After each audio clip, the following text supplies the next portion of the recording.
ഈ പൊളിച്ചെഴുത്ത്, ഇസ്ലാമിന്റെ ബഹുഭാരിത്വം, മുത്തലാഖ് തുടങ്ങിയ വിഷയങ്ങളിൽ ഇവിടെ ഉദ്ഘാടനത്തിൽ ബഹുമാനപ്പെട്ട കാന്തപുരം ഉസ്താദ് പറഞ്ഞതുപോലെ വളരെ നിഗൂഢമായി ആസൂത്രിതമായി തങ്ങളുടെ ചില കാഴ്ചപ്പാടുകളെ, തന്ത്രങ്ങളെ തിരികെ കയറ്റി ഈ ഒരു വിഷയത്തെ സമീപിക്കുന്ന കേരളത്തിലെ ബിദ്അത്തിന്റെ കക്ഷികൾ, ആ ബിദ്അത്തിന്റെ കക്ഷികളെ ഒപ്പമിരുത്തിക്കൊണ്ട് നമുക്ക് ശരീഅത്തുമായി നമ്മുടെ ചർച്ച പുരോഗമിക്കില്ല എന്നത് ഒരു യാഥാർത്ഥ്യം തന്നെയാണ്. അതുകൊണ്ട് തന്നെ അഹ്ലുസുന്നത്തിന്റെ ഒരു ശബ്ദം ലോകത്തെ കേൾപ്പിക്കണം.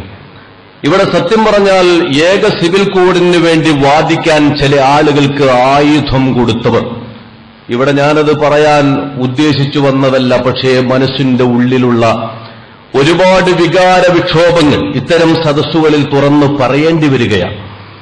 അഹ്ലുസുന്നത്തിന്റെ വൈരാളികളാണ് ഇവിടെ ഏക സിവിൽ കോഡിന് വേണ്ടി ഒരു വിഭാഗത്തെ ശബ്ദിക്കാൻ വേണ്ടി ആയുധം കൊടുത്തവർ. അവരാണ് മുത്തലാഖിനെ സംബന്ധിച്ച് അനാവശ്യമായ വിവാദങ്ങൾ ഉണ്ടാക്കിയവർ. ബഹുഭാരിത്വവുമായി ബന്ധപ്പെട്ട് നമ്മുടെ ഫിഖ്ഹിന് വിരുദ്ധമായ, മുത്തലാഖുമായി ബന്ധപ്പെട്ട നമ്മുടെ ഫിഖ്ഹിന് വിരുദ്ധമായ സങ്കല്പങ്ങൾ ലോകത്തിന് സമ്മാനിച്ചിട്ട് ഇത് പൊളിച്ചെഴുതണം എന്ന് ആവശ്യപ്പെട്ടവർ അവരാണ്. ആ കുട പിടിച്ചുകൊണ്ടാണ് ഇന്ന് ഇസ്ലാമിന്റെ ശത്രുക്കൾ ഏക സിവിൽ കോഡിന് വേണ്ടി വാദിച്ചിട്ട് ഈ രംഗത്തെ പൊളിച്ചെഴുതാൻ വേണ്ടി തുനിയുന്നവർ. ഇതിന് ഒരു കാരണവശാലും പിന്തുണ കൊടുക്കാൻ മുസ്ലിം ലോകത്തിന് സാധ്യമല്ല എന്നത് ഏവർക്കും അറിയുന്ന ഒരു പരമാർത്ഥമാണ്.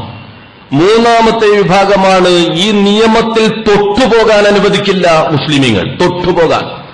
ഇത് പറയുന്ന ഏക സിവിൽ കോഡിനെതിരെ നിലവിലുള്ള ഈ മുഹമ്മദല്ലോ അല്ലെങ്കിൽ ശരീഅത്ത് നിയമത്തിൽ തൊടാൻ അനുവദിക്കില്ല എന്ന് പറയുന്ന ആ പക്ഷത്താണ് പഴയകാലത്ത് നമ്മുടെ ഗുരുവര്യന്മാരും ആലിമീങ്ങളും മുഴുവനും നിലകൊണ്ടിരുന്നത്.